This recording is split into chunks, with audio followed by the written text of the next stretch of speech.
Don't have a question, Ted.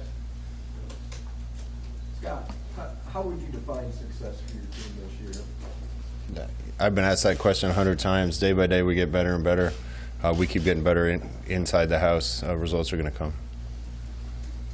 I was going to ask you, given the depth of your roster at this point, do you have fewer questions going into camp, or do the questions the same amount, or are they just different questions? I'd say we have fewer holes in our roster than we used to, but there's still some questions. There's certain spots where we feel really good about who the guy's going to be, and other spots where there's going to be a competition for it. One thing I told the team and going to tell the coaches, and have told them both, is I want to kind of make those decisions a little earlier than normal, at least in-house, to try to get a little continuity with groups, offense and defense. So guys better show up ready to go and compete for the spots that are up for grabs. Why did you kind of want to make that shift? I don't know if it's a shift. The thing we've been preaching to the team all year, and we're going to continue to preach to them, is self-inflicted wounds and a little bit of lack of detail and discipline here and there has hurt us. Penalties have hurt us, turnovers have hurt us, not getting turnovers back on the other side, special teams. Those are going to be the primary emphasis of our camp. The kids know that. I think experience helps you with those details, and we're going to be more experienced than we have been. But also continuity helps, and making sure that the main guys are working with the main guys a little more often earlier on is probably going to help us with that.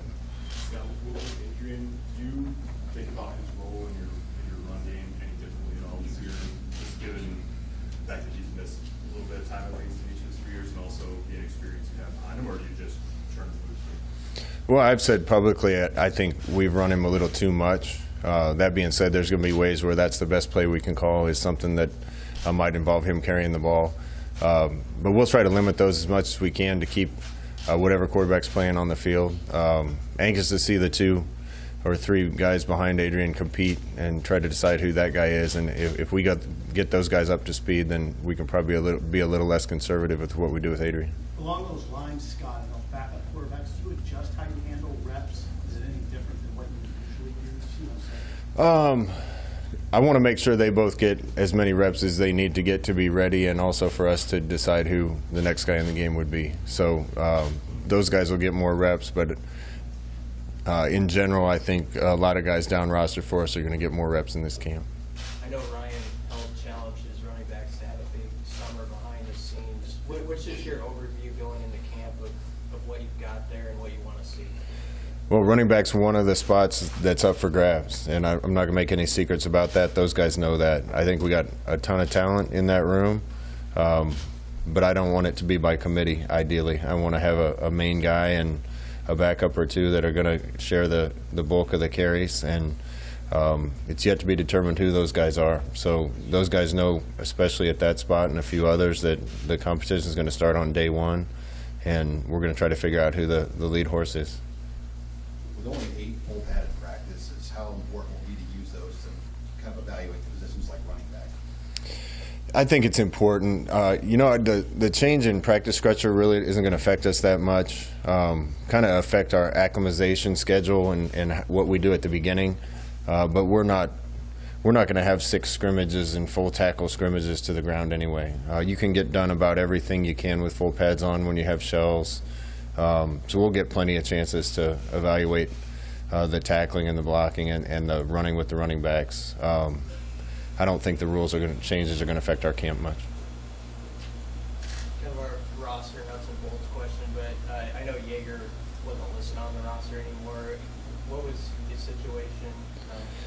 Yeah, I can't talk about guys' personal situations, but he was dealing with something, and he's not going to be a part of the team going forward.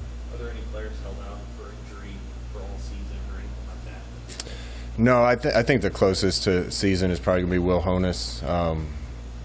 I've talked about him a bunch, but what a great kid, what a good teammate, a valuable part of our team, and got hurt again in spring practice. I'm doubtful that he'll be able to come back for us this season.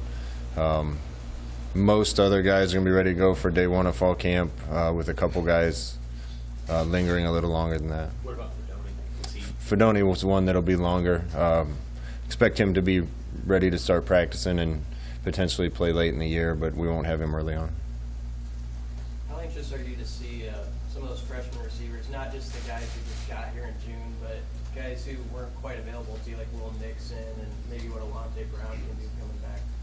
Yeah, receiver's another spot where there's going to be competition, and not necessarily because we don't know who some of our lead guys are going to be, but a bunch of receivers get an opportunity to play, and I want to find out who the best ones are. And the depth and talent at that position is the best it's been since I've been at Nebraska. So we're going to get the young guys opportunities to get reps and show us what they can do, and I'm anxious to see who comes out on top of that. Some of those guys get knocked up to scholarship or walk-on. Lubick mentioned Falcon Lever.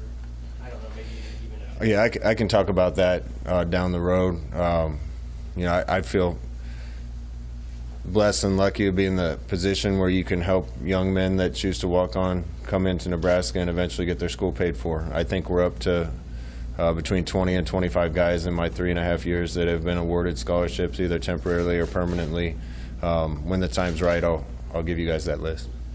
Can you speak to what you guys added at kicker to kind of improve the kickoffs this year? I think Brendan Frankie and the Meyer kid, and how much of an emphasis that was to get kickoffs into the end zone this year? Big emphasis. Again, special teams is going to be a huge emphasis for us. It has been in the past, but I want the kids to understand it. Being good at specialists is a big part of that. Obviously, having talent to cover kicks and do those types of things is a big part of it too. And we're getting more talented and have more depth, so we should be able to cover kicks better. But you know, kickoff has been kind of a thorn in our side. There's no kick returns if you kick it through the end zone, and a couple of the guys that we brought in, I think, have the talent to be able to make us a lot better on those units. You have a bunch of guys on defense that obviously have played a lot, so how do you balance having more, you know, good on good or good with good, and then also maybe giving young guys chances or not running a fence still or running too much? Yeah, without saying too much, we're going to split up practice a lot more and have multiple groups running at once, a lot like we did when Coach Osborne was coaching here.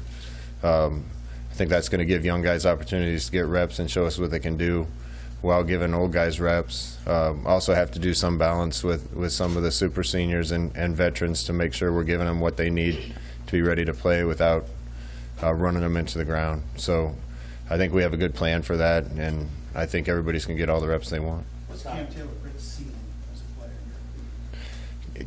Cam's a freak athlete. Tremendous talent. I think you started to see flashes of what he could become last year with some of the plays that he made. There's no doubt in my mind he can be one of the best players on our team and one of the best corners in the conference and beyond that. Band-Aid today, practice tomorrow. So what's the overall mood of the team? What's the excitement level for the guys? I've had guys come into my office that are showing up today. Similar to what I've said all year, this is the best feeling around our building by a long shot that we've had. Guys genuinely excited to be back and around each other and playing football. I know for me personally, one of the hardest parts about starting camp is you just spend a whole summer with your family, and now you're not going to get to see them as much. So I had a great summer with Ashley and RJ and Allie and got to spend a ton of time with them, and you kind of get a little sad that you're going to go back to work for as many hours as coaches have to put in. But when the guys come up into the office and you're back around the team, it makes you feel a lot better about that. You're pretty positive about your offensive line in Indianapolis, but you held back one compliment that I think you were going to give them. What is it about them that you like, and then what's that one more thing you want to see in camp and during the season? If I had to pick one thing, the attitude is changing. It's transforming. From I hope we get the job done to we're going to go make this happen, being a little more aggressive and physical. I know the guys have spent some time this summer around some of our ex-players, Aaron Graham and Rob Zadishka and Sty and Hoskinson and some of the guys that have played long ago, and I think have had some of those conversations. But the leaders on your team have to have the right mentality, and particularly when it comes to the front line on offense and the front line on defense. And it's probably still a little young, but I'm really starting to see that type of determination from those guys. But there was something you held back to. What's the thing you still want to see from them, you know, that makes you feel really good about where they're at? Probably just experience. Again, you know, last year wasn't a normal season, but gosh, we needed that season. When you look around our roster, from Juergens being young to Piper to Benhart to Corcoran to Ty Robinson to Garrett Nelson to all our running backs to some of the receivers that were new. You can get a lot done in practice, but you really make your improvement when you get game reps and get experience. And a lot of those guys are young but have experience. I just want to see them keep developing with the more experience they get. I think you talked to me about trying to get guys vaccinated and not knowing quite what the protocols are like. Do you know what the percentage or ballpark of where that number lies right now? I don't. We're really careful with FERPA rules around here and not giving personal information. I'm not comfortable yet with how many I perceive are vaccinated. We're going to try to do our best to educate the guys on it and give them more opportunities to get there. And like I said in Indianapolis, I think vaccination's the best way for us to have an uninterrupted season. So we're going to do our best to educate the guys and try to improve that. Have you gotten any more guidance from the league about what each school will be required to do? Right now, to my understanding, a lot of it's going to be based on university rules and kind of left to each campus to figure out protocols. So I know the university, through Ronnie's leadership and Ted's leadership, have protocols, and we'll certainly have to adhere to those, and we'll see where it goes beyond that. You guys got their feet wet with NIL over this month. How are you guys communicating with them, handling responsibilities during camp and then responsibilities during the season? That's kind of still a work in progress with this NIL thing. I think we've only seen the tip of the iceberg on that around the country and for sure in Nebraska. You know, I don't know down the road if we're going to have to iron out a time a week for guys to be able to go take advantage of things like that.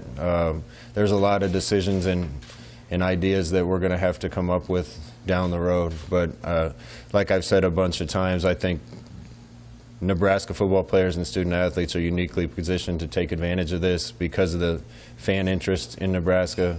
It's the only show in town. All eyes are on them. I expect our players to do as well as anyone in the country with this when the dust all settles. About two more for Coach. Scott, you know, talking about NIL, in the back of your mind or the front of your mind, is there any concern about guys that are just not taking care of business, like in the classroom and in football, because they're distracted by NIL activity? Yeah, there's a lot of concerns I have as this goes forward, and again, I want to stress I'm a fan of it because I think the players deserve it, and anything we can do for our student athletes is a positive thing. I think we're going to be able to, not us, but the state of Nebraska is going to provide our football players and student athletes with more opportunities than they're going to get almost anywhere else. There are going to be distractions. There's going to be other issues that we've tried to come up with, even tax issues with kids that start making money and don't know how to pay their taxes or even know that they have to. There's people from outside coming and getting them involved in bad deals, the timing of it all, the time management of it all. There's a lot of issues that need to be worked out. At the end of the day, I want to coach football. I don't want to have anything to do with that and can't have anything to do with that. So there are going to be a lot of challenges, but we'll do our best to anticipate them and then handle them when they come up. First fan day in a couple of years. How much does it mean the fans coming out here and supporting you in the hot weather and all that? It's great. Shoot, when I was a little boy, I've said this a bunch, but man, Irving Fryer and Mike Rozier and Turner Gill, man, I didn't look up to anybody more than those guys, and to have an opportunity to come meet with them. I still have an autograph program that all three of those guys signed from 1983 in my basement. So especially when the kids are able to come out and be around some of these players is a special thing that we haven't been able to do for a while.